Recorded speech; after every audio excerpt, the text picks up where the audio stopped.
Bonjour à tous, je suis ravie de vous accueillir à ce premier séminaire du cycle de séminaires du Centre des politiques de la Terre.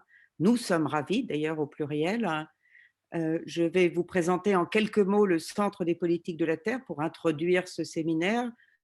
Je suis moi-même Nathalie Blanc, géographe, directrice du Centre des politiques de la Terre. Le Centre des politiques de la Terre, qui est emblématique de la relation et de la collaboration étroite de l'Université de Paris, ses facultés, de l'IPGP et de Sciences Po, a pour ambition, de manière générale, de faire émerger une communauté interdisciplinaire sur les questions environnementales, et qui travaille sur la convergence nécessaire, ou aujourd'hui jugée nécessaire, des sciences naturelles et expérimentales et des sciences humaines et sociales pour aborder les enjeux complexes de l'Anthropocène. Donc, pour cette première séance, je vais laisser la parole à mon collègue Jérôme Gaillardet, qui va introduire les deux intervenants qui vont prendre la parole ensuite. Donc, chaque intervenant aura 20 minutes et puis il y aura 10 minutes d'aller-retour et de questions que vous pouvez enregistrer dans le QR qui est en bas à droite de votre écran. Et puis, nous aurons un débat plus général. Jérôme, la parole est à toi. Oui, merci Nathalie, bonjour à tous. Pour commencer ce séminaire du Centre des politiques de la Terre, on a voulu choisir un thème, et ce thème, c'est, disons, de discuter, réfléchir autour de la polysémie du mot terre. Ce mot terre, il est très différent selon les gens, selon les communautés, et le discours sur la Terre, il y a toujours cette espèce d'ambiguïté autour de quoi on parle. Donc aujourd'hui, pour commencer, on a appelé ce premier séminaire La Terre des microbes, de manière un peu caricaturale, en faisant venir deux intervenants, Bénédicte Ménez et Sébastien Dutreuil. Donc, je vais vous présenter très, très brièvement les deux intervenants. Bénédicte Ménez est professeure à l'Institut de physique du Globe de Paris, où elle développe une recherche très originale aux frontières entre la biologie, la microbiologie et la géologie. Elle a en particulier beaucoup travaillé sur la manière dont la croûte océanique, qui est 1700 mètres sous la surface de l'eau dans l'océan, est peuplée de microbes que l'on a appris à découvrir au cours des dernières décennies. Je voulais juste mentionner que Bénédicte est récipiendaire du prix Irène Joliot-Curie par l'Académie des sciences en 2012, de ce point de vue. Ensuite, le deuxième intervenant, c'est Sébastien Dutreuil, qui lui est historien des sciences, a fait sa thèse à la Sorbonne il y a quelques années sur l'histoire de l'hypothèse Gaïa. Et donc, et qui est maintenant chargée de recherche au laboratoire Gaston Branger à Marseille, CNRS. Et donc, le lien entre les deux intervenants aujourd'hui, c'est plus ou moins les microbes, puisque dans la théorie de Gaïa, Lynn Margulis en particulier donnait à ces agents un rôle particulier dans l'évolution de l'atmosphère de la Terre en particulier. Voilà, donc je vais céder la parole pour débuter à Bénédicte. Donc l'idée, c'est 20 minutes d'exposé pour chacun de nos deux intervenants et ensuite une discussion, débat. Voilà, Bénédicte.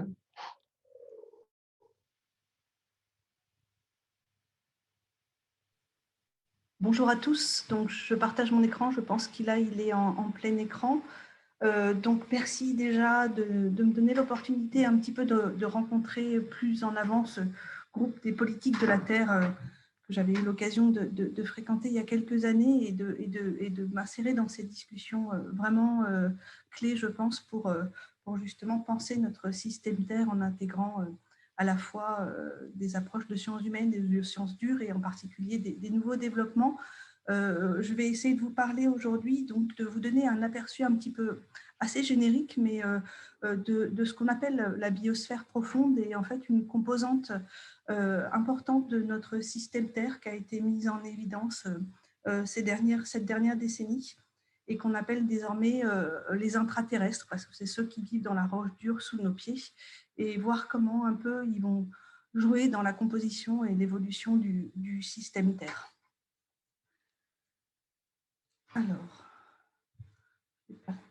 donc en fait, ce qu'on va mettre en balance, c'est la vie chez les intraterrestres et en fait cette vision de la vie qu'on avait avant de découvrir tout ce système microbien profond qui était, alors je vous rappelle, je ne vous dis rien de nouveau, c'était une vie basée sur l'énergie du soleil qui à la base nourrissait au travers de l'énergie qu'elle fournissait toute une chaîne trophique, on va dire trophique, une chaîne alimentaire et à la base, il y avait ces organismes photosynthétiques qui étaient capables justement de capturer l'énergie du soleil, pardon, de la convertir en biomasse, et tout ça à travers des réactions d'oxydoréduction, de conversion d'un carbone qu'on va dire inorganique, du CO2, en matière organique. Et puis, on avait jusqu'à il y a peu de temps l'idée que la vie, majoritairement, elle avait ce moteur-là, l'énergie photosynthétique. Quand on regarde pourtant l'échelle des temps géologiques et comment la vie s'est distribuée sur Terre au cours de l'histoire de notre planète, on voit au tout début qu'on a eu l'origine autour de 3,8 milliards d'années de notre vie cellulaire, mais que quand on regarde quand est arrivée la photosynthèse, et dans un premier temps la photosynthèse qui ne produit pas d'oxygène, donc qu'on dit anoxygénique, on a quand même eu un certain nombre de millions d'années pendant lesquelles la photosynthèse n'a pas été le premier moteur des transferts d'énergie pour notre planète et n'a pas été effectivement à la base du développement du vivant qui pourtant, et on en a quelques preuves, était présent bien avant. Donc, qu'est-ce qui a pu, en fait, dans ces premiers temps de l'histoire de la Terre, et puis peut-être encore aujourd'hui, quel est l'autre moteur énergétique qui peut alimenter le vivant sur notre planète et peut-être ailleurs? La réponse est là. Alors, du coup, comment est-ce qu'on va concevoir et comment historiquement on a pu imaginer une vie qui était uniquement soutenue par des processus géologiques, donc la dynamique de notre Terre, qui pourrait avoir un lien fort avec ce vivant. Donc la réponse, elle est un petit peu historique. On trouve des premières pistes qui ont vraiment révolutionné notre façon de penser cette vie sans photosynthèse. On la retrouve dans l'historique de l'exploration des fonds océaniques, et notamment une fameuse expédition de 1977 qu'on appelle Galapagos Rift. Et c'est lors de cette expédition, donc, qui a été pilotée par John Corliss, qu'on a trouvé les fameux fumeurs hydrothermaux océaniques. Alors, on en voit quelques images au fond, c'est des images de l'époque, donc on voit les caméras de l'Alvin, le submersible qui était utilisé à l'époque pour explorer ces fonds, et qui a découvert ce qu'on appelle maintenant ces fameuses oasis de vie sous-marine qui étaient associées finalement au dorsal océanique et à l'énergie qui était déchargée dans ces environnements, une énergie chimique qui pouvait piloter la vie. Et donc, on est, comme le disait Jérôme tout à l'heure, on est entre 2000 et 4000 mètres de profondeur sous les eaux, loin de toute source de lumière, et pourtant, on a une vie foisonnante. Donc, comment, dans ces systèmes-là, on peut avoir une vie foisonnante sans avoir une base de carbone qui nous vient de la photosynthèse et qui peut piloter le vivant? Eh bien, en fait, c'est parti donc des observations qui ont été faites suite à ces découvertes. Et donc, au niveau de ces évents hydrothermaux, on voit ici ce qu'on appelle un fameux fumeur noir, très riche en métaux, en fluide réchauffé qui circule dans la croûte terrestre. Et donc, en fait, tout ce que vous voyez dans ces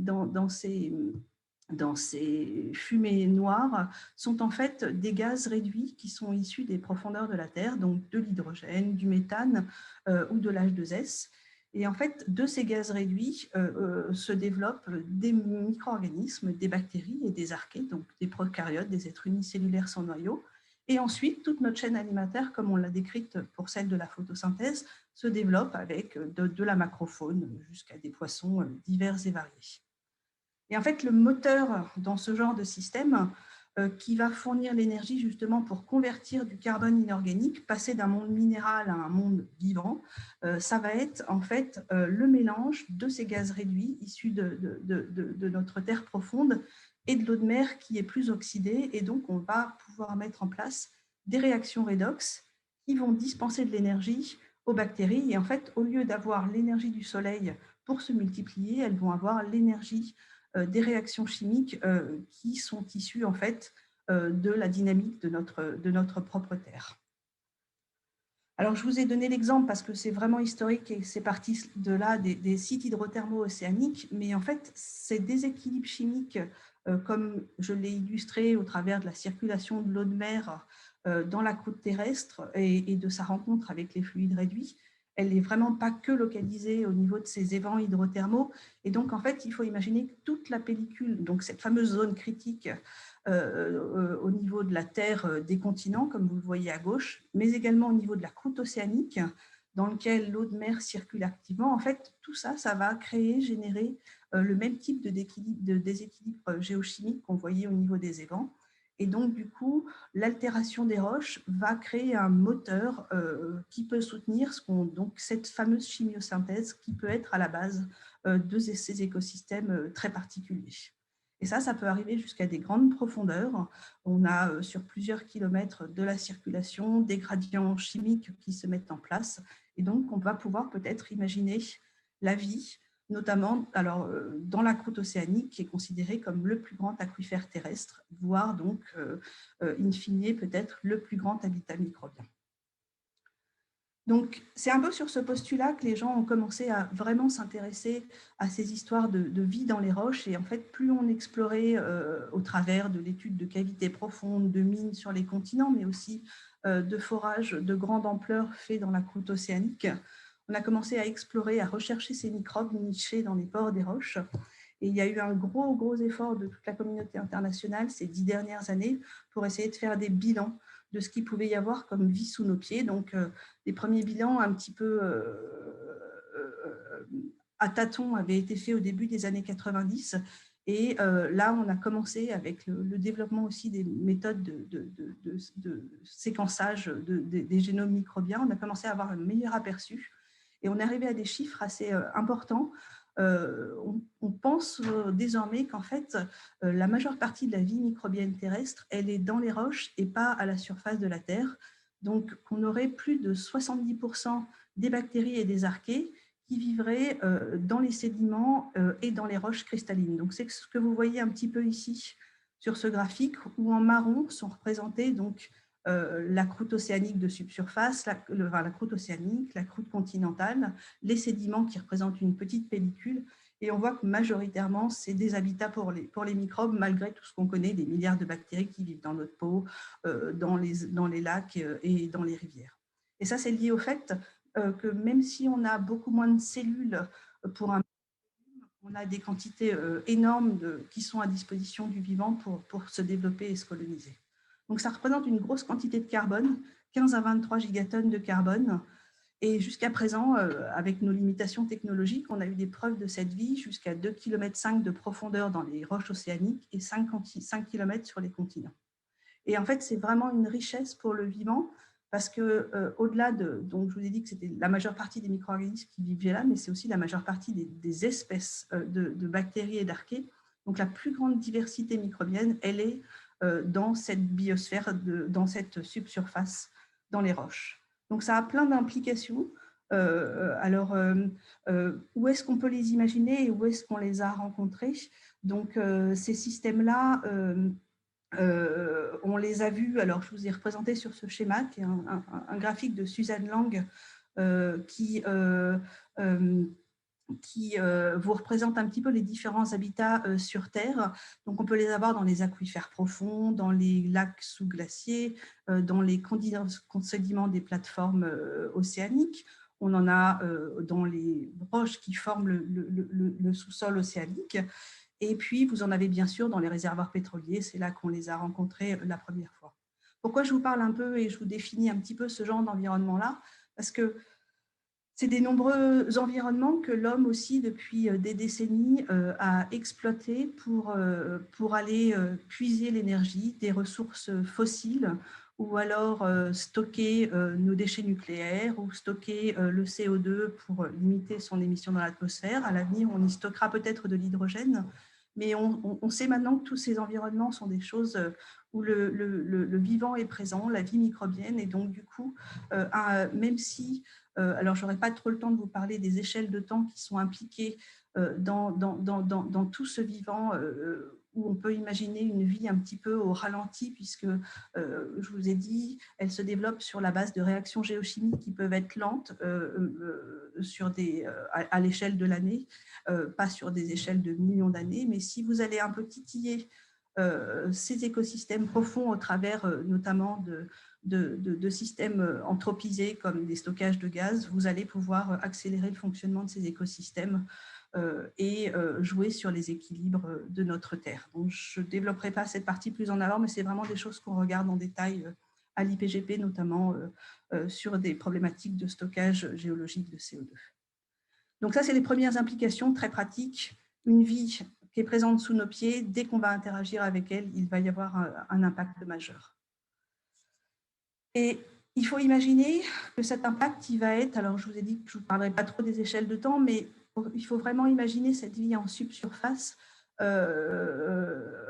qui est finalement nourrie par des déséquilibres géochimiques et elle peut générer des moments, ce qu'on appelle en fait des hot moments et former des hotspots d'activité. Et j'aime beaucoup cette figure qui est issue de travaux réalisés à Géosciences Rennes, donc un article qui a été publié récemment, où ils ont essayé justement d'aller au-delà de notre représentation des systèmes poreux en subsurface, où on voit ici, vous voyez ce qu'on imagine des circulations d'eau dans les aquifères, qu'ils soient continentaux ou océaniques, des mouvements d'eau relativement diffus qui vous amènent des eaux oxydées en contact avec des environnements plus réduits. Pensez la subsurface comme un système fracturé où justement ce système de fracture va vous faire amener à un moment donné ces fluides, ces nutriments pour la biosphère profonde, génèrent, déclenchent des suractivités microbiennes. Et c'est là que, effectivement, dans nos idées de subsurface anthropisée, on peut avoir des moments un peu clés et des réactions avec des conséquences importantes, notamment par exemple dans un stockage de gaz, mais aussi ça peut marcher pour la géothermie. Donc, gardez l'idée, j'aime beaucoup cette notion de hotspot et hot moment parce que c'est vraiment un peu ce qui ponctue la vie en subsurface de ces microbes. Ils ont une vie qui peut être lente, mais ponctuée de moments où les nutriments arrivent et toute cette activité peut se réenclencher.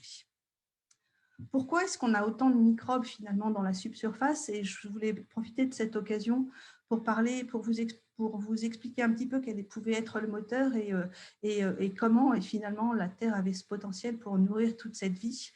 Je vous ai dit tout à l'heure que ces microbes, ce qu'ils aimaient, c'était la rencontre de fluides réduits terrestres et puis de choses très oxydées plus de la surface.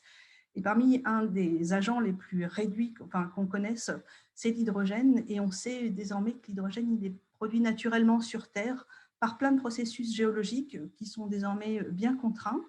Il suffit de faire circuler de l'eau, par exemple, sur des minéraux qui sont riches en fer réduit, et on transforme l'eau en hydrogène. Et ça fait des flux importants dans les roches du manteau terrestre.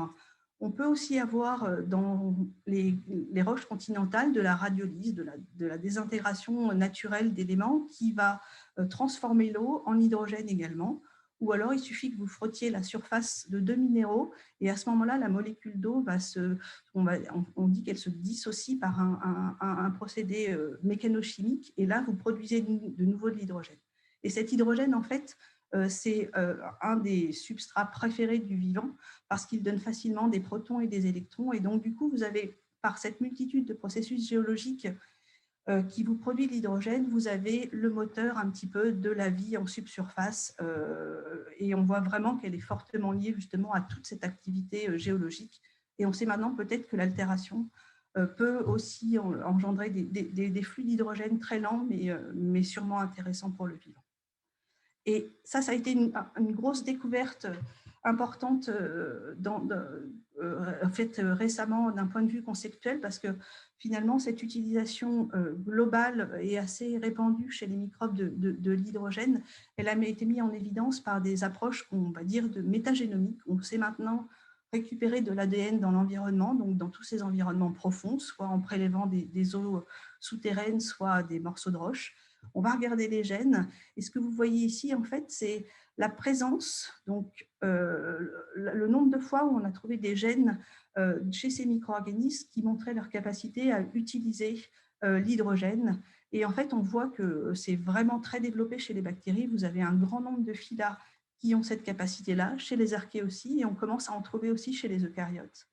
Et quand on regarde en fait où sont distribués ces microbes, on les voit principalement dans le permafrost, dans ces zones associées à des circulations hydrothermales, comme je vous ai évoqué tout à l'heure, ces fameux fumeurs, mais aussi toutes les sources chaudes sur les continents. Et c'est vraiment majoritairement donc, cette capacité à utiliser, que le vivant a à utiliser l'hydrogène qui va être un moteur important dans nos environnements profonds. Donc, d'un point de vue, après, les autres conséquences, hormis le fait qu'il faut faire attention à ces écosystèmes-là quand on va un petit peu faire des opérations de géoénergie dans la subsurface, il y a aussi d'autres idées en sciences de la Terre qui sont attenantes à ça, parce que souvent, on s'est aperçu que ces écosystèmes-là, quand on va justement caractériser leurs gènes, on s'aperçoit qu'ils ont justement des métabolismes qu'on pourrait qualifier d'assez primitifs. Alors, c'est assez controversé, mais on arrive à retrouver dans l'arbre du vivant des choses assez anciennes. Et donc, du coup, on se demande si justement, ce n'est pas un système qui a émergé il y a très longtemps et a pu évoluer de manière isolée et qui pourrait être un bon représentant de nos écosystèmes au moment où la vie est apparue sur Terre. Effectivement, une des idées derrière qui sous-tend ça, c'est que la Terre, ça c'est une vue artistique de la surface de la Terre à l'Archéen, quand la vie est apparue, et c'était une surface qu'on peut caractériser d'inhospitalière. Vous aviez énormément de radiations qui ne sont pas favorables aux vivants parce que ça dégrade toutes les macromolécules biologiques. Vous aviez des bombardements de météorites qui ont la capacité à vous stériliser la Terre X fois, etc. Donc on imagine peut-être, depuis qu'on a fait ce constat de vie dans les pores des roches, on imagine des endroits plus propices et plus sereins pour le développement du vivant. Et encore un des arguments qui nous fait penser, qui nous fait regarder ce genre de système pour l'origine de la vie, c'est quand on va rechercher ces fameux gènes qui sont capables d'utiliser l'hydrogène, et notamment peut-être l'hydrogène géologique. Quand on va le regarder dans les arbres phylogénétiques, vous en avez deux ici.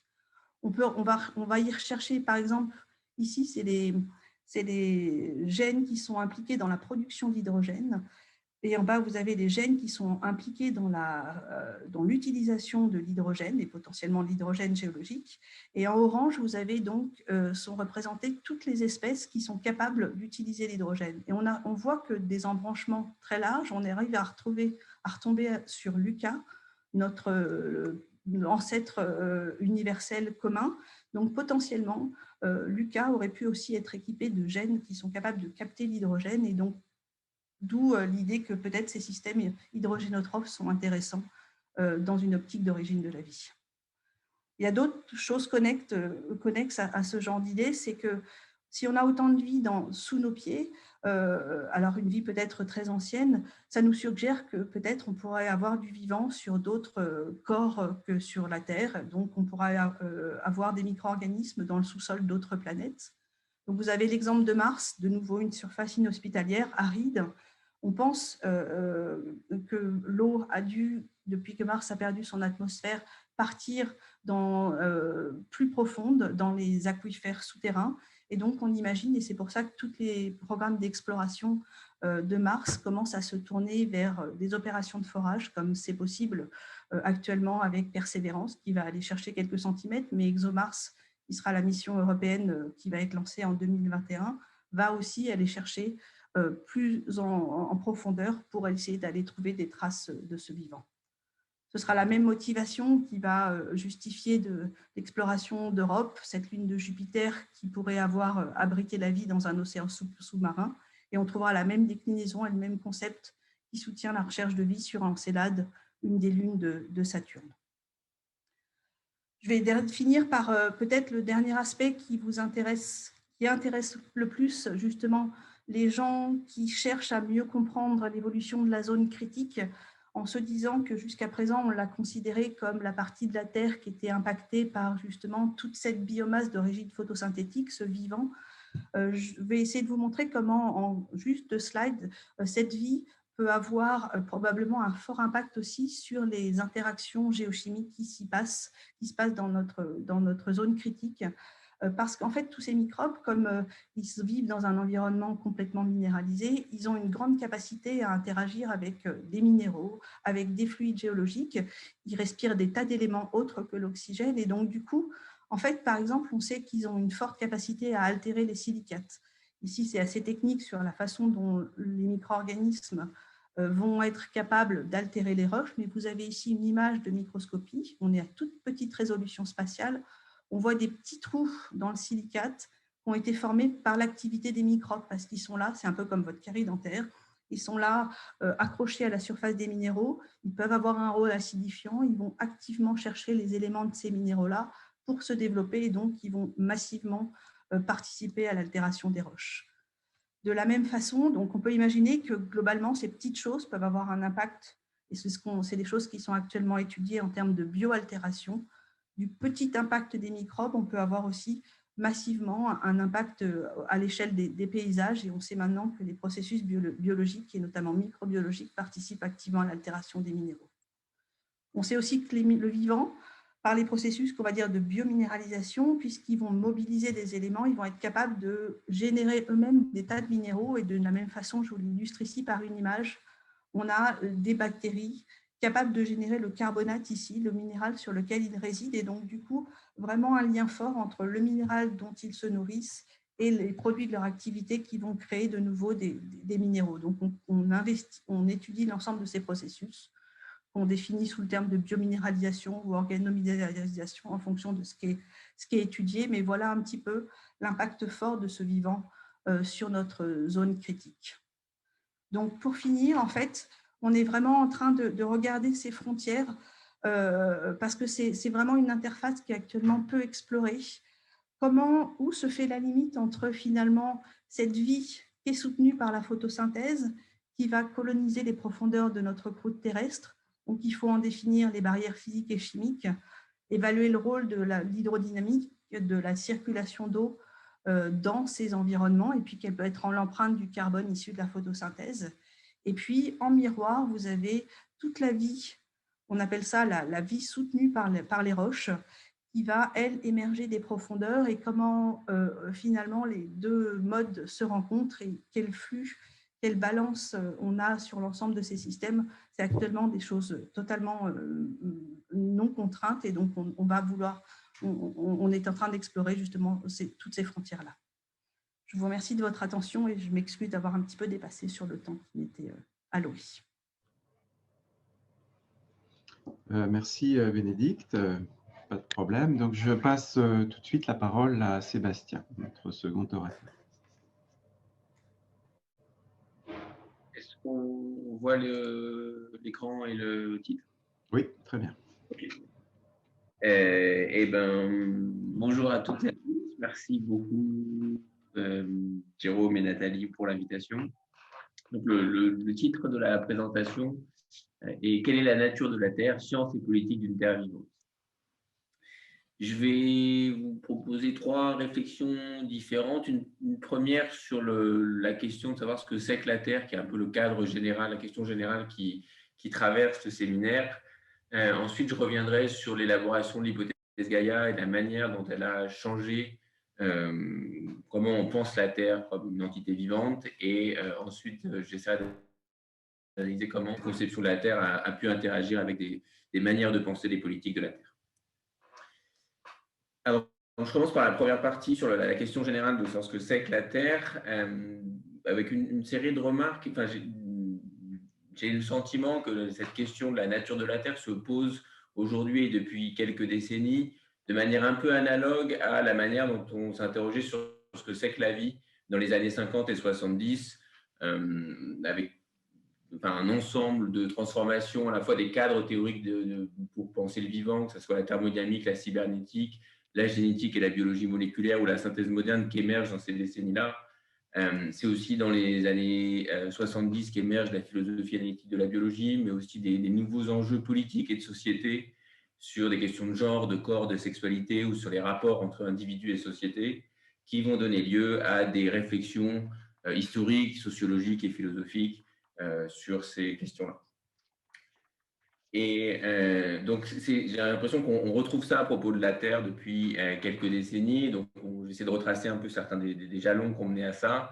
On a une reconfiguration importante des sciences de la Terre, et notamment un essor de la géophysique pendant la guerre froide, qui a donné naissance également à des cadres théoriques nouveaux, avec 2 cadres structurants pour les sciences de la Terre, que sont la tectonique des plaques et la climatologie, mais aussi des nouvelles pratiques, avec l'essor des simulations numériques et des données, et la structuration ou l'essor de disciplines comme l'océanographie, la climatologie physique, la géochimie et la biogéochimie, etc. Ces savoirs, qui étaient initialement des savoirs militaires dans les années 40 et 60, vont ensuite être des savoirs qui vont donner lieu à des alertes environnementales sur la répartition du DDT, les pollutions au plomb, question des pluies acides, des CFC du trou dans la couche d'ozone, émergence d'alertes sur le climat, et des mouvements environnementalistes dans les années 60 et 70, donc une période qui est marquée par ces questions environnementales qui vont se transformer un peu dans les années 80 avec l'émergence de l'expression de changements globaux qui vont à nouveau reconfigurer à la fois les sciences et les politiques environnementales avec la prééminence des enjeux climatiques à partir des années 80. Et à nouveau, ces transformations des savoirs à propos de la Terre ont donné lieu à toute une série d'analyses de la part d'historiens, de sociologues et de philosophes des sciences, mais d'analyses qui sont peut-être un peu plus récentes que celles qui ont eu lieu pour la biologie. On a eu un essor de travaux en histoire, en sociologie, en philosophie, en anthropologie sur les questions environnementales et sur la Terre, notamment au cours des dernières décennies. Je vous ai mis quelques exemples de la littérature anglo-saxonne ici, et à nouveau, également en France, on a eu toute une série de travaux et de réflexions qui ont essayé d'analyser ces transformations des savoirs sur l'environnement et sur la Terre. Je voudrais m'arrêter sur une sorte de savoir sur la Terre qui a émergé, qui est les sciences du système Terre, notamment parce que ça me semble être un des lieux importants de réflexion qui a mis sur le devant de la scène la question de savoir ce que c'est que la Terre. Je donne un extrait du newsletter de l'IGBP, qui est l'institution qui structure les sciences du système Terre, dont le titre est donc How well do we understand the nature of the Earth? Et à la fin des années 90, au moment où on lance les grandes synthèses de l'IGBP, Will Stephen, qui est alors le directeur de l'institution, annonce que le défi de l'IGBP pour les années à venir va être d'essayer de répondre à cette question-là, de savoir ce que c'est que la nature de la Terre. Et à ce titre, les sciences du système Terre vont constituer une sorte de retour contemporain aux théories de la Terre, c'est-à-dire au retour d'une pratique scientifique particulière. Je reviens sur l'analyse de l'historien de la géologie Martin Rudwig qui souligne qu'on peut distinguer 2 genres scientifiques à la fin du XVIIIe et au début du XIXe siècle pour rendre compte du fonctionnement et des changements de la Terre. Le premier est celui des théories de la Terre, qui s'appuie sur un seul système, une théorie causale physique surplombante, avec des lois éternelles, universelles et déterministes, et un travail hypothético-déductif avec très peu de terrain.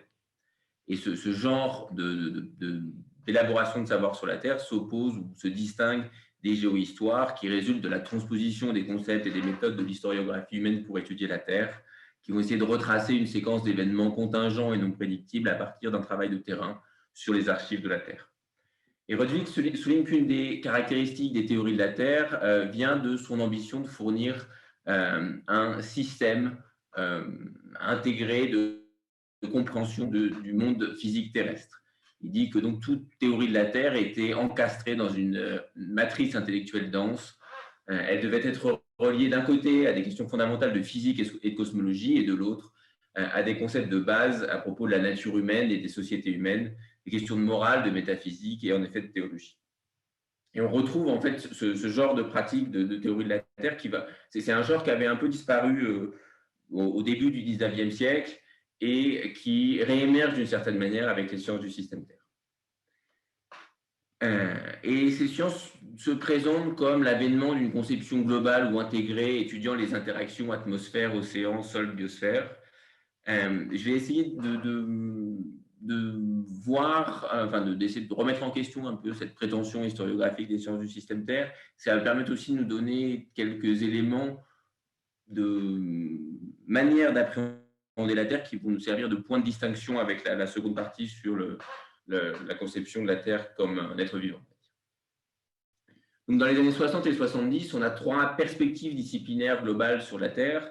Et j'entends ici, j'emprunte le concept de perspective à un philosophe qui s'appelle William Wimsatt, qui définissait ça comme une sorte de point de vue ontologique sur un système qui circonscrit les variables et les phénomènes d'intérêt à étudier, à expliquer, à prédire, et qui définit les problèmes intéressants à étudier. Dans les années 60 et 70, c'est-à-dire avant l'émergence des sciences du système Terre, on a 3 perspectives disciplinaires globales sur la Terre. En tout cas, on en a au moins 3, la géophysique, la géochimie et la biogéochimie. Donc, une des théories géophysiques importantes, c'est la climatologie, qui va analyser l'atmosphère comme un système physique constitué en gros de variables mécaniques et thermodynamiques. Donc, on a des fluides qui circulent, qui chauffent et qui se condensent et se refroidissent. Le deuxième cadre géophysique important dans les années 60 et 70, c'est celui de la tectonique des plaques, donc qui analyse la Terre comme un ensemble de plaques avec des propriétés géométriques et mécaniques, et donc essentiellement des propriétés physiques. À la même époque, on a un essor important de la géochimie qui va analyser et découper la Terre d'une manière très différente et la concevoir comme un ensemble de réservoirs chimiques avec des flux de matière qui circulent entre ces réservoirs. Je vous ai mis un exemple d'un diagramme qui représente la Terre comme une sorte de vaste usine chimique extrait d'un texte de la fin des années 60.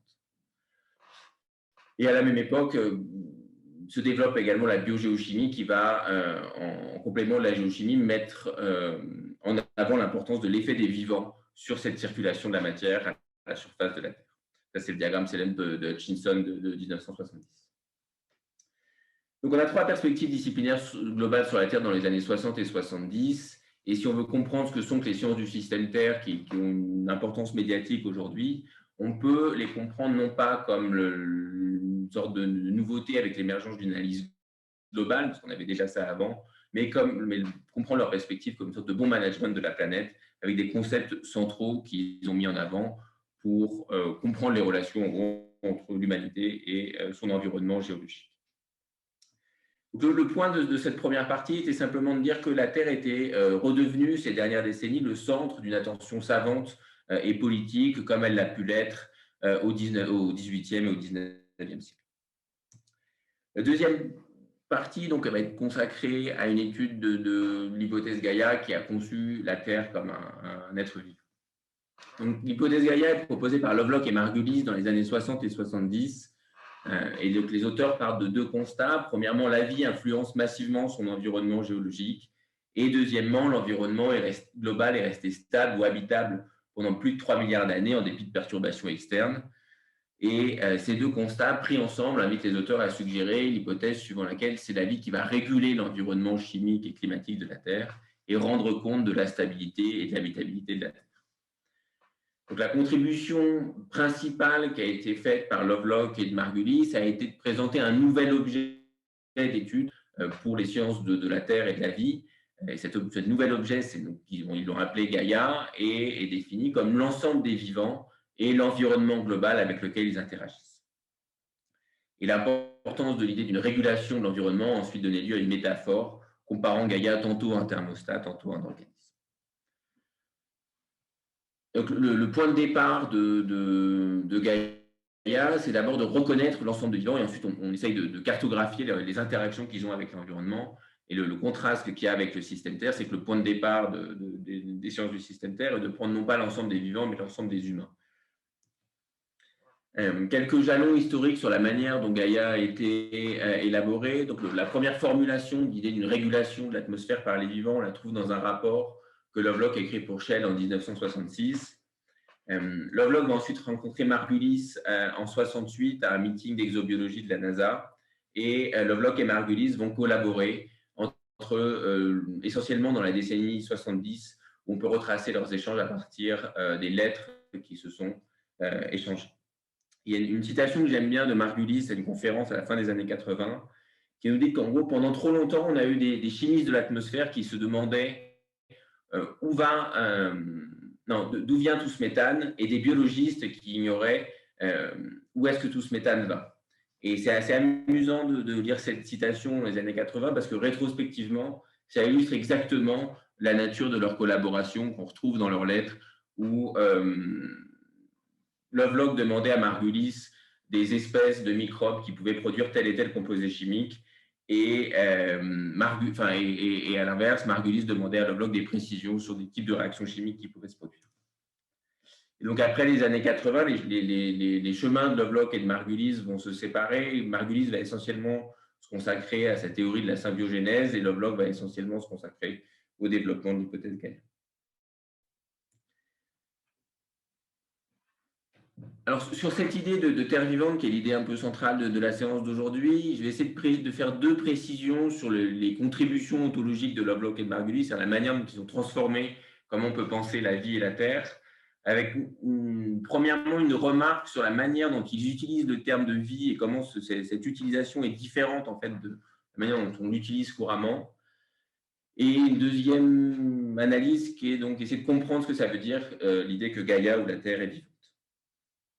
Donc, je commence par ces remarques sur les usages implicites qui sont faits du terme de vie par Lovelock et Margulis.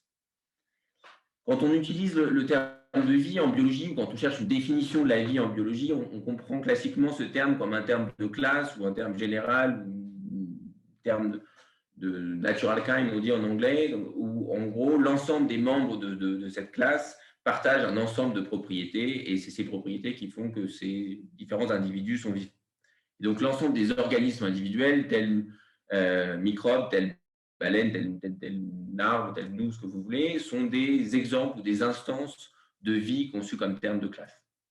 Si on regarde la manière dont Lovelock et Margulis, c'est en fait la manière dont le terme est utilisé parfois dans d'autres disciplines, le terme de vie est implicitement utilisé comme non pas comme un terme de classe, mais comme un nom propre qui désigne un individu, et l'individu qui est constitué par l'ensemble des organismes qui se sont succédés depuis l'origine de la vie.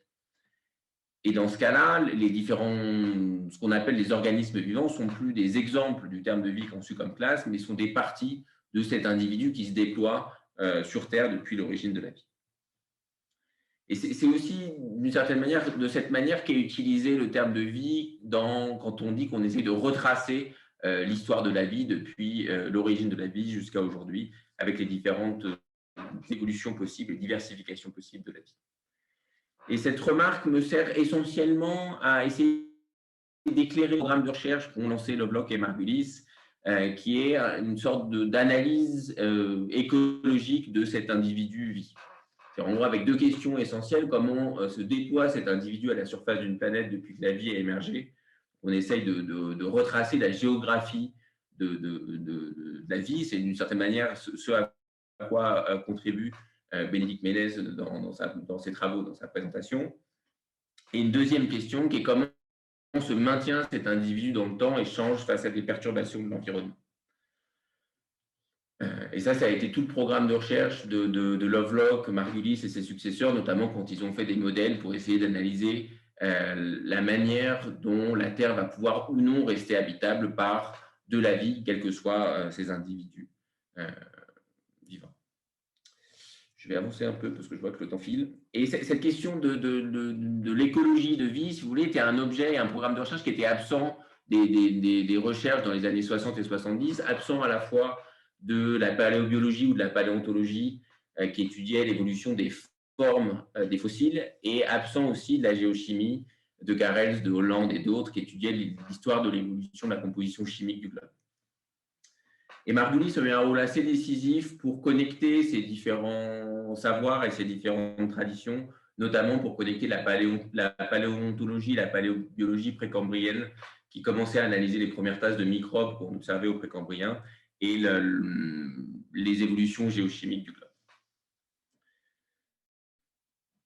Donc ça, c'était la première remarque sur la manière dont est utilisé le terme de vie par Lovelock et Margulis. Deuxième remarque sur la manière dont on peut comprendre l'idée que Gaïa est vivante. Vous avez deux manières de comprendre cette idée-là. Une manière qui est de la voir comme une sorte d'analogie, de métaphore ou de comparaison, et une autre qu'on peut appeler extension vitale. Donc, je vais préciser, la lecture la plus courante est la première, donc la lecture analogiste, ou celle qui voit cette comparaison, enfin, l'idée que Gaïa est vivante comme une métaphore ou comme une comparaison. Là, l'idée est de dire que Gaïa ou la Terre ressemble par certaines de ses propriétés à un organisme vivant. Et donc, c'est suivant cette lecture qu'on rattache Gaïa à une lignée historique ancienne. Donc, l'idée que la Terre est vivante, on la trouve chez les stoïciens, dans l'alchimie médiévale, dans la théorie de la Terre de Hutton. Et l'importance de l'idée d'une régulation ici fait qu'on peut comparer Gaïa aussi bien à un organisme qu'à un thermostat, et c'est ce que Lovelock fait régulièrement. Et suivant cette lecture, en fait, on pourrait aussi bien se demander si Mars est vivante, au sens où Mars est régulé comme un organisme et un thermostat. La deuxième lecture, que j'ai appelée extension vitale, est assez différente, et je vais essayer de partir d'un exemple, de l'exemple de la termitière que j'emprunte à Scott Turner, qui voit une termitière comme une forme d'organisme étendu. Là encore, on a deux lectures possibles. On peut considérer que la termitière est vivante, soit parce qu'on a des formes de régulation à l'intérieur de la termitière, donc régulation de la température, de la concentration en CO2, en oxygène. Donc là, on va dire que la termitière est régulée comme un organisme. Soit on va considérer que la termitière est vivante non pas comme les organismes, mais qu'elle est une partie vitale des termites, c'est une extension des termites. En fait, on se trompait quand on localisait les frontières vitales des termites à l'intérieur de leur exosquelette. Si on regarde le travail métabolique qu'ils font au niveau de la termitière, on est obligé de considérer que la termitière est une de leurs parties. Et c'est de cette manière que l'idée qu'on considère comme de l'environnement, du physique, du chimique ou du géologique, on peut être compris comme vivant. C'est ce que dit Lovelock dans les années 70. L'atmosphère peut être vue comme une partie de la biosphère plutôt que comme un simple environnement pour la vie, de la même manière que la fourrure d'un écureuil ou la coquille d'un escargot. Et suivant cette seconde lecture, il n'y a pas lieu de se demander si Mars est vivante au sens d'une extension vitale, parce qu'il y a tout simplement, en tout cas jusqu'à aujourd'hui, on pense qu'il n'y a pas d'organisme vivant à la surface de Mars. Et l'importance du fait que les vivants ont une influence sur leur environnement géologique a donné lieu à toute une série de transformations au sein des sciences de la Terre, de manière assez diffuse dans certains cas. Donc, ça a contribué à l'essor de la biogéochimie dans les années 80. Ça a eu un rôle dans la constitution des sciences du système Terre dans la même décennie. Je vous ai mis un extrait d'un article d'Andy Knoll, qui est un des élèves de Bargone, qui était un collaborateur de Margulis, qui revient sur l'importance de Gaïa pour l'idée qu'on s'intéresse aux conséquences géologiques de l'évolution, qui est une des idées centrales de la géobiologie. Et ça a aussi eu un rôle important, par exemple, en climatologie, pour prendre en compte l'influence de la végétation sur le climat. Ça, je vais passer. Il me reste 1 ou 2 minutes, c'est ça, Jérôme? Ok, donc je vais aller assez vite sur la fin. La dernière partie était consacrée à une analyse des politiques d'une Terre vivante, avec 3 remarques différentes que je vais peut-être essayer, je ne vais pas faire cette dernière partie, je vais essayer de rassembler les réflexions juste simplement à partir de cette diapo. Le premier point était à partir d'une citation, d'un extrait de Face à Gaïa de Bruno-Latour, de montrer comment l'idée d'une terre vivante avait pu nourrir la philosophie et l'anthropologie philosophique contemporaine pour la manière dont on peut penser la nature, la terre et le rapport que l'humanité entretient avec elle. La deuxième partie était consacrée à une analyse des usages de Gaïa par Lovelock pour proposer faire des propositions politiques concrètes qui ont souvent été à l'encontre de l'écologie politique, c'est-à-dire qu'il y a un quiproquo sur la manière dont on a associé Lovelock à l'écologie politique. Et la troisième était une sorte de réflexion que je voulais partager avec vous sur le fait que une réflexion en fait, à partir d'un cas d'étude qui est celui de la géo-ingénierie, sur le fait qu'on a souvent associé la géo-ingénierie à un imaginaire prométhéen de maîtrise et de domination de la nature et de la terre, conçu comme un objet physique qui serait extérieur à nous. Et je voulais vous montrer ici que donc, les partisans de Gaïa ou du système Terre, qui ont a priori une ontologie, une épistémologie, une anthropologie qui va à l'opposé des Prométhéens, donc avec l'idée que la nature n'est pas extérieure à nous, mais qu'on est à l'intérieur du système Terre, un déplacement depuis l'idée de maîtrise jusqu'à une ambition de soins accordés à la planète. Malgré une philosophie de la nature extrêmement opposée, les deux soutiennent le déploiement de techniques de géoingénierie. C'est simplement une source de réflexion ou d'interrogation que je voulais partager avec vous. Donc, je vais vous laisser sur la dernière diapo qui récapitule un peu les différents points et je vous remercie pour votre attention.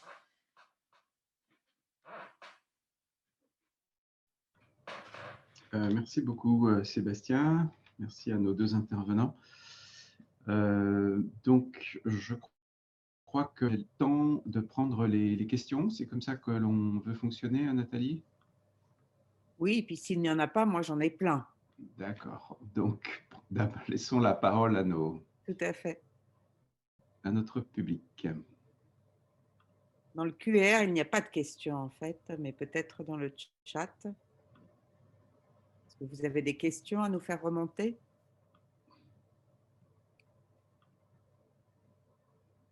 Je n'ai pas l'impression qu'il y ait tout de suite des questions. Si, Ah, si, de Joanne Clavel. Vas-y, Jérôme.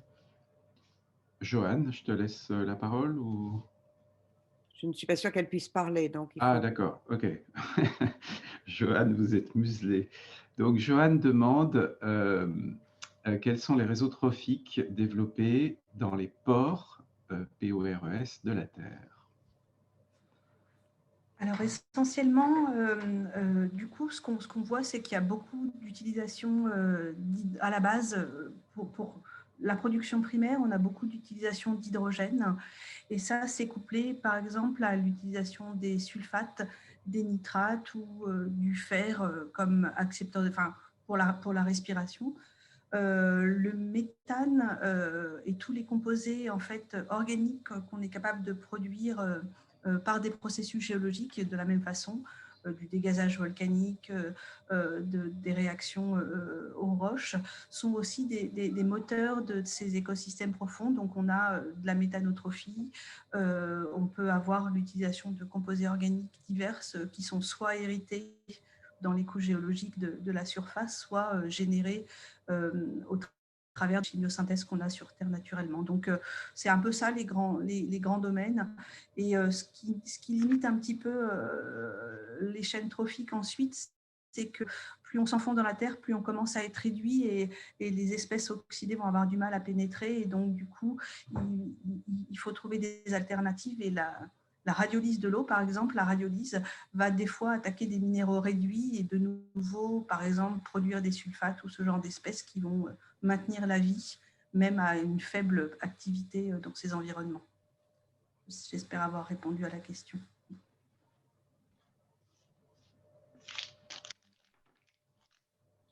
Oui, tout à fait. Il y a quelqu'un que l'animatrice de la réunion réagit en disant que nous pouvons accorder la parole vocale, j'entends, à ceux et celles qui cliquent sur lever la main. Donc, si vous voulez prendre et non pas écrire vos questions, voilà, levez la main et on pourra vous donner la parole à ce moment-là. Et Joanne répond donc, ce ne sont que des consommateurs primaires, point d'interrogation. Non, parce qu'en fait, effectivement, on les a beaucoup regardés, ceux-là, parce que c'est eux qui vont être à la base de l'écosystème, mais ensuite, la matière organique comme à partir de la photosynthèse, et donc on a des tas d'hétérotrophes qui se développent là aussi. Donc, il n'y a pas que de la production primaire. En fait, la production primaire initie la chaîne trophique en subsurface, mais ensuite, vous avez des tas d'espèces et comme j'ai dit, que la plupart de la diversité microbienne, vous avez des tas de métabolismes possibles. Merci. Et Sylvain Cupel. Voilà, on a une question de Sylvain Cupel qui demande, je pense que ça s'adresse à toi, Sébastien, de développer le quiproquo entre l'hypothèse de Gaïa et l'écologie politique. Alors, le quiproquo, il vient du fait que le fait que Gaïa, comme conception, premièrement, Gaïa, comme la Terre et la nature, a largement inspiré l'écologie politique dès la fin des années 70 et le début des années 80. Et en partie à cause de ça, Lovelock a été considéré et parfois considéré comme le gourou de l'écologie politique qu'on retrouve souvent dans des articles de presse. Et c'est un quiproquo dans la mesure où, en fait, si vous regardez les positions politiques explicites de Lovelock dans les années 70 et 80, elles vont souvent à l'encontre de toutes les positions qu'on pourrait labelliser comme vertes, écolo ou ce que vous voulez. Et Lovelock a dit d'ailleurs explicitement son mépris pour ceux qu'il appelle les verts. Et ce que je développais un peu, c'était en fait moins ce quiproquo politique que souligner aussi le fait que, compte tenu de ses travaux comme ingénieur à la fois et comme ingénieur et scientifique entrepreneur à la fois pour des institutions scientifiques, des sciences de la Terre et de l'environnement, d'une part, mais aussi à la fois pour des grandes industries chimiques et pétrolières, d'autre part. Lovelock, en fait, était au centre des réflexions sur les pollutions globales qui émergent dans les années 60 et 70. Et c'était simplement pour vous proposer un autre angle de lecture de son premier livre.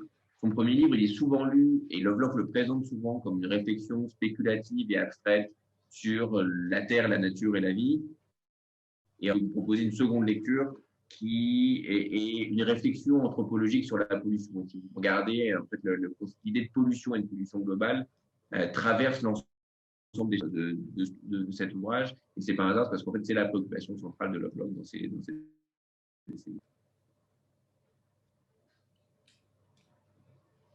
Merci. Est-ce qu'on a d'autres questions? J'en vois pas. Ouais, j'aurais voulu demander à Bénédicte Menez comment, alors c'est vraiment une question de béotienne, mais comment elle s'inspire des travaux de Margolis, finalement, quels sont les liens entre la compréhension ou le développement d'une vision microbienne de la Terre et ses propres travaux, elle fait, en fait. Alors, effectivement, ce n'est pas un lien encore auquel j'ai beaucoup réfléchi, mais on imagine que si on veut vraiment appréhender de manière globale ce genre de théorie, maintenant qu'on a fait le constat de cette richesse microbienne dans les roches, il va falloir l'intégrer donc dans toute cette approche-là si on veut vraiment mieux comprendre l'impact sur le système Terre.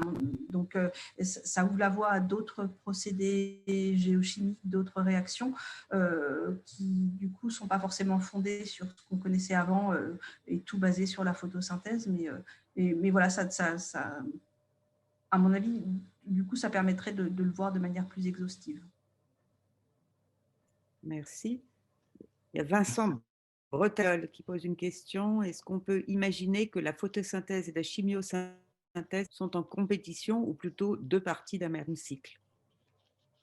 Je pense que c'est partie d'un même cycle. Alors pour l'instant, notre graal ultime en tant que géomicrobiologiste de la subsurface, c'est d'essayer d'aller trouver dans les roches un système qui fonctionne vraiment, qui n'a jamais vu de carbone de la surface, ce qui est extrêmement difficile parce que la Terre est dynamique, comme vous le savez, et donc du coup, c'est vraiment dur de prouver qu'il n'y a pas eu une infiltration d'eau de la surface qui a amené un peu de carbone organique dissous. Mais ce qui est intéressant, c'est justement de voir où se fait la confrontation entre les deux systèmes et est-ce qu'on a vraiment des flux équivalents. Mais je pense que l'un nourrit l'autre et vice-versa. Donc, en effet miroir. Des flux montants et des flux descendants. Merci. Il y avait une question de Chloé. Est-il possible de réexpliquer la différence entre instance de vie et partie de vie?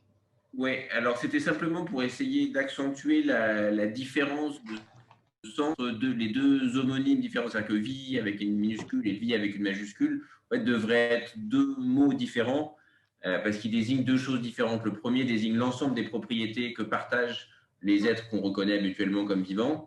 Et donc là, n'importe quel organisme qu'on reconnaît comme vivant, c'est un exemple d'entité qui partage ces propriétés-là. Alors que vie avec une majuscule, ou appelez ça comme vous voulez si vous ne voulez pas mettre de majuscule, ça désigne l'individu localisé dans l'espace et dans le temps qui se déploie sur Terre depuis 3,5 milliards d'années ou plus. Et ce grand individu qui se déploie depuis 3,5 milliards d'années, cette fois-ci, si on pioche un être vivant au hasard sur Terre, c'est plus un exemple de vie en ce sens-là, mais c'est une partie de ce grand individu. Je ne sais pas si ça clarifie un petit peu. Chloé, tu peux prendre la parole, hein, si jamais.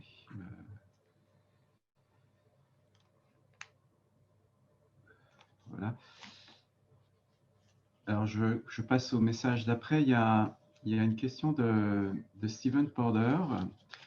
Steven, qui sera un de nos intervenants dans le cycle, qui est écologiste à Brown University, et qui va te challenger, Sébastien, sur Gaïa. Comment tester l'hypothèse de Gaïa et la différencier d'un accident de chimie?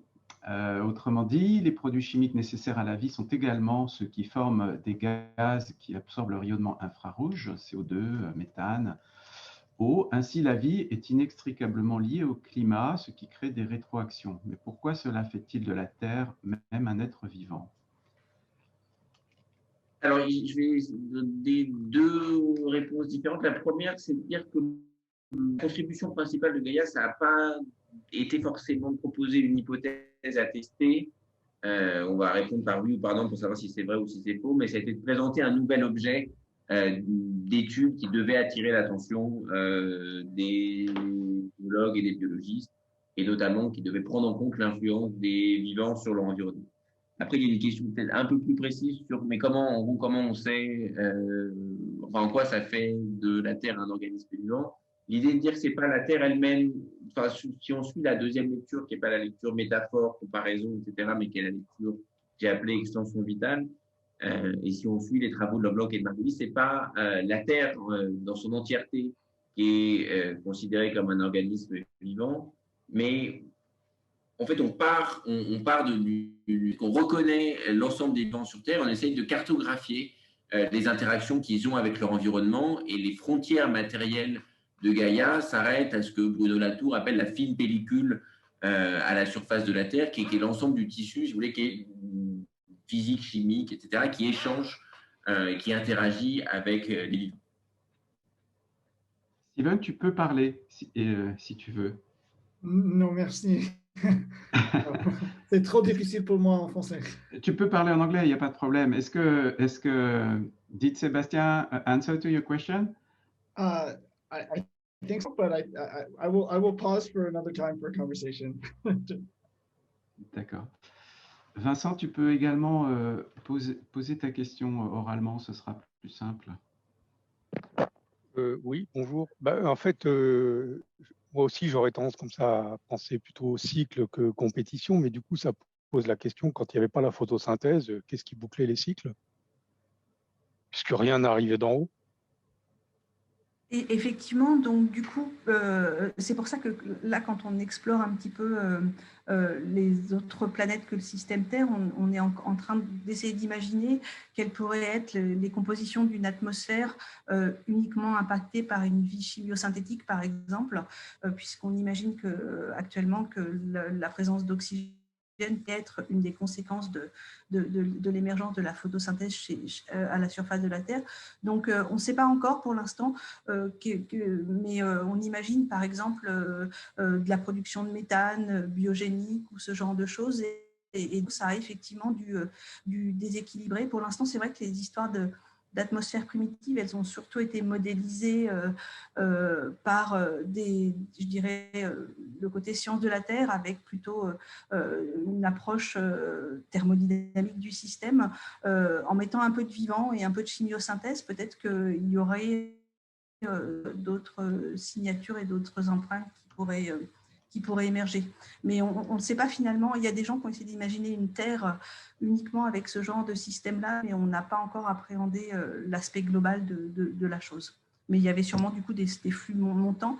Et c'est pour ça, alors toutes les questions actuellement, c'est de se demander comment cette vie est arrivé en subsurface. Donc, certains pensent que c'est par infiltration d'eau. Certains d'autres imaginent qu'on a pu amener la vie quand les couches sédimentaires se sont déposées et petit à petit la vie a évolué et est adaptée. Et d'autres personnes pensent que la vie aurait pu émerger dans la subsurface et n'aurait qu'imité en fait déjà des réactions géologiques qui existaient, notamment de production naturelle de méthane ou ce genre de choses, et qu'en fait les processus microbiens de méthanogénèse ne seraient hérités que d'un savoir-faire de la Terre. Joanne, tu avais une question, je crois. Prends la parole. C'était pour Sébastien Dutreuil. Donc ma question, c'était si les ontologies, philosophies des géo-ingénieurs sont très différentes des prométhéens, comme tu nous l'as rapidement dit à la fin, pourquoi l'effet de leurs gestes semble si similaire? Alors, il y a deux réponses. La première, c'est que la manière dont la géo-ingénierie est envisagée n'est peut-être pas exactement la même. Oliver Morton a écrit un livre sur la géo-ingénierie, justement, qui essaye de retracer les nuances possibles entre la manière dont on peut penser la géo-ingénierie si on pense comme un prométhéen et si on pense comme un gaïen. Et la deuxième réponse, en fait, j'ai pas de réponse, c'est que c'est une source d'étonnement pour moi que des manières de penser la Terre et la nature qui se présentent comme étant aussi radicalement opposées, on arrive aux mêmes conclusions, aux mêmes déploiements techniques de géo-ingénierie. C'est plus, je partage l'étonnement et l'interrogation, et j'ai pas forcément de réponse à ça. Et Fabien Moustard voudrait prendre la parole. Merci, oui. J'ai assisté à quelques-unes de vos séances. Je suis très intéressé. Je suis en doctorat à University College London, au département de géographie. Et je m'interrogeais sur le fait que j'ai posé ma question en fait je ne sais pas si vous y avez accès dans le chat, mais est-ce que la découverte des Earth Boundaries, qui pour moi amène à la compréhension de la Terre comme un système dont dorénavant on esquisse les contours, est-ce que ça contribue à modifier l'ontologie scientifique, naturaliste? En d'autres termes, est-ce que le fait qu'on ait une vue globale du système, ça nous amène à nous situer en dehors de ce système, ou au contraire de nous intégrer dedans?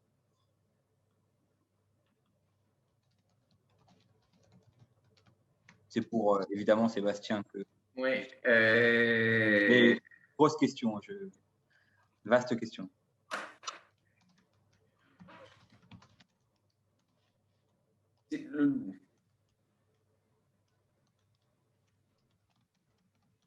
Je suis pas sûr. J'ai du mal à répondre parce que je suis pas sûr d'avoir absolument compris Est-ce que, alors, d'un point de vue d'histoire des sciences ou de philosophie des sciences, on pourrait dire, est-ce que la position du scientifique tend à être modifiée maintenant, par exemple, avec la venue de l'Anthropocène ou pas?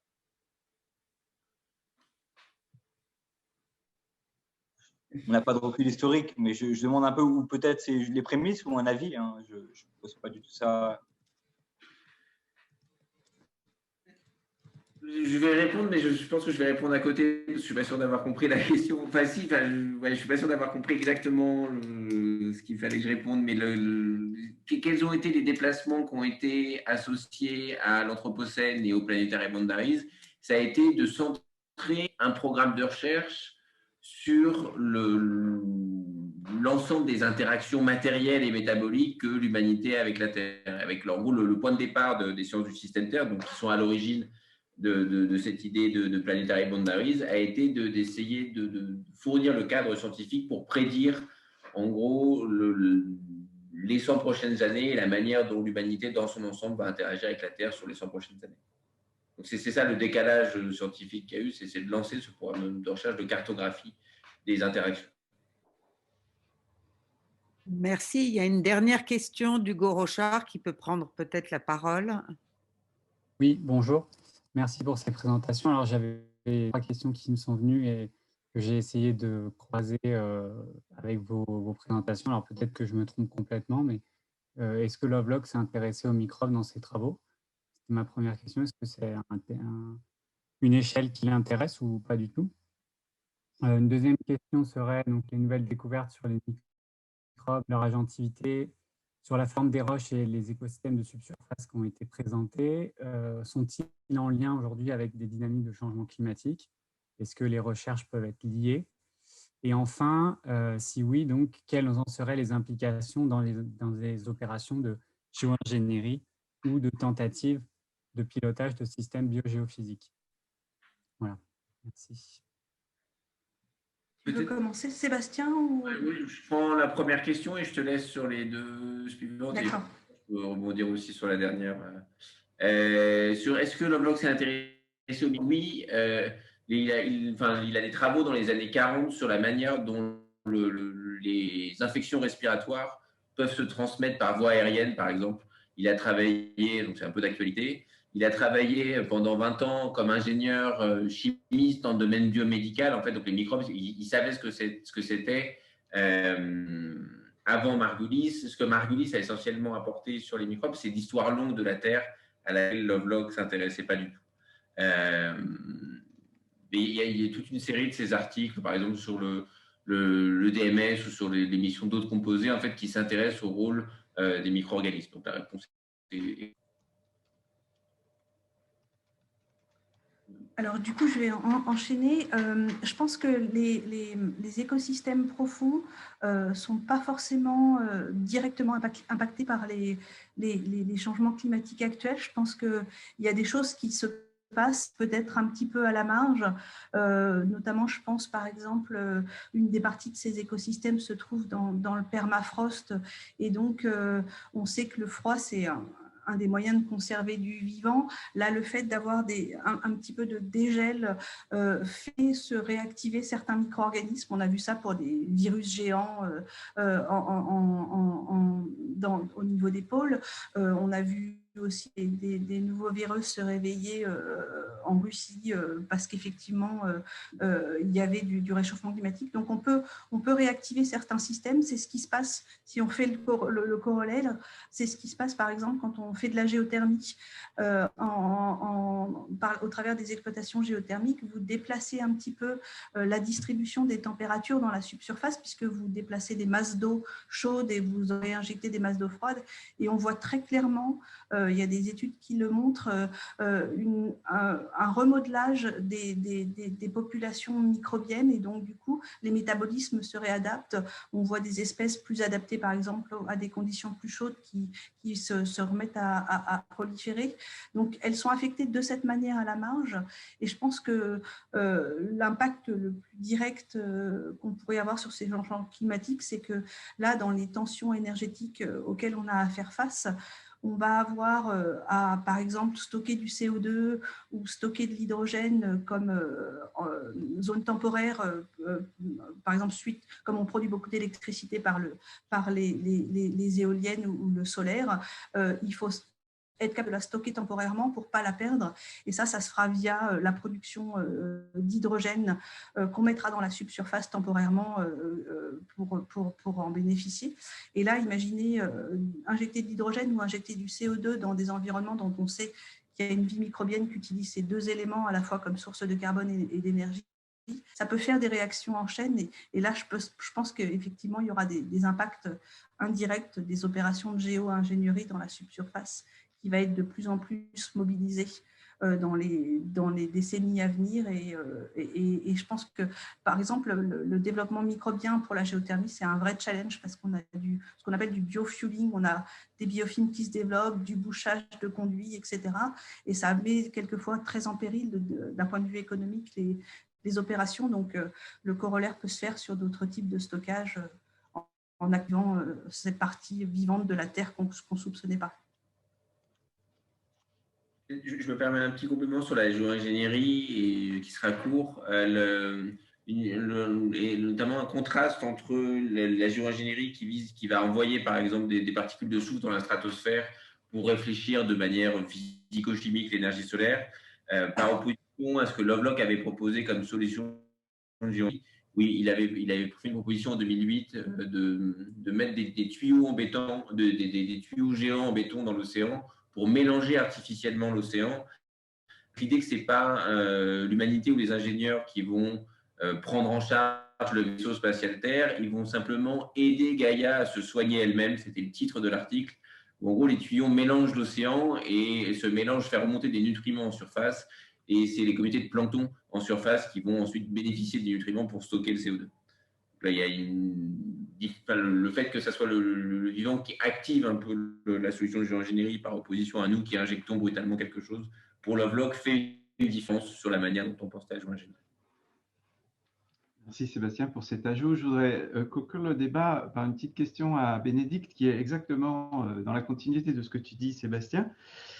Car pour aider Gaïa à se soigner elle-même, les pétroliers financent des recherches sur le stockage géologique du CO2. Et je sais que Bénédicte a participé à une grande opération de recherche en Islande, qui est un site pilote, où il y a un site pilote dans lequel du gaz carbonique a été injecté dans des formations rocheuses et on a le résultat. Et j'aurais aimé que quelques dizaines d'années plus tard, et j'aurais aimé que Bénédicte nous parle du rendu de cette expérience grandeur nature. Alors, juste en quelques mots, ce qui était visé en Islande, c'était la capacité à capter donc, le CO2.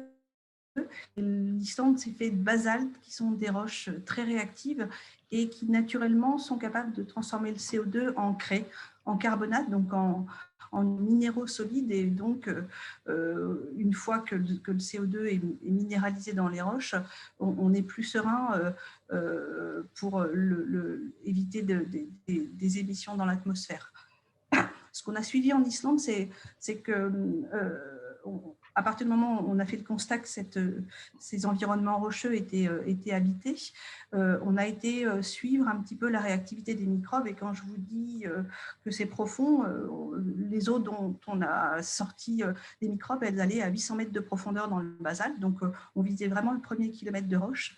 Et ce qu'on a pu montrer, c'est que au-delà de la réaction de transformation du CO2 en carbonate par la roche seule, ce qui s'est passé, c'est que les microbes ont été contents de voir ce CO2 arriver.